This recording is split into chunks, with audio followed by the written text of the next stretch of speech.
यदि आप paper first की तैयारी करना चाहते हैं या फिर हिस्ट्री की, तो आप चैनल को सब्सक्राइब करना ना भूलें।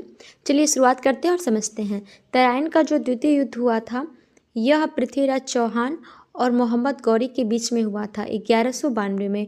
इस युद्ध में अधिकतर राजपूत शासकों का समर्थन नहीं मिलता है। इस युद्ध में मोहम्मद गौरी की विजय होती है।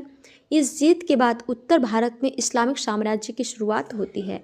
इसके बाद चंदावर का युद्ध होता है मोहम्मद गौरी और राजा जयचंद गढ़वाल वंश के बीच में, जिसमें कि मोहम्मद गौरी की विजय होती है। जो तराइन का द्वितीय युद्ध होता है, इसमें भी मोहम्मद गौरी विजेता रहता है। 1194 में चंदावर का युद्ध होता है। राजा जयचंद गढ़वाल वंश के शासक थे।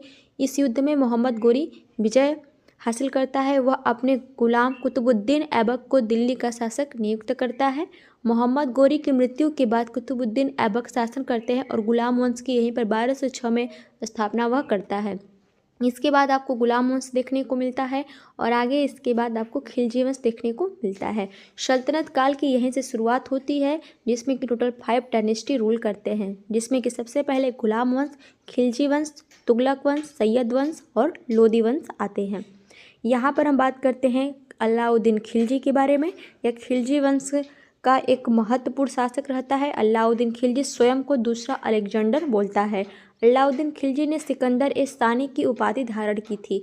अगर हम इसके युद्ध को देखें तो गुजरात का युद्ध 1297-98 में यह करता है अलाउद्दीन खिलजी और कर्ण देव के बीच में जो होता है। अगला आता है रणथंभौर का युद्ध 1301 में अलाउद्दीन खिलजी और हम्मीर देव के बीच। चित्तौड़ का युद्ध 1303 में अलाउद्दीन खिलजी और राजा रतन सिंह के बीच में। इसी में पद्मावत जो है जयसिंह के द्वारा लिखा गया था, इसी के ऊपर। अगला है मालवा का युद्ध 1305 में अलाउद्दीन खिलजी और महालका देव के बीच में। फिर होता है देवगिरी का युद्ध 1307 में अलाउद्दीन खिलजी और रामचंद्र देव। ऐसे ही वीडियोज़ को देखने के लिए आप हमारे चैनल को सब्सक्राइब करना ना भूलें। मिलते हैं नेक्स्ट वीडियो में।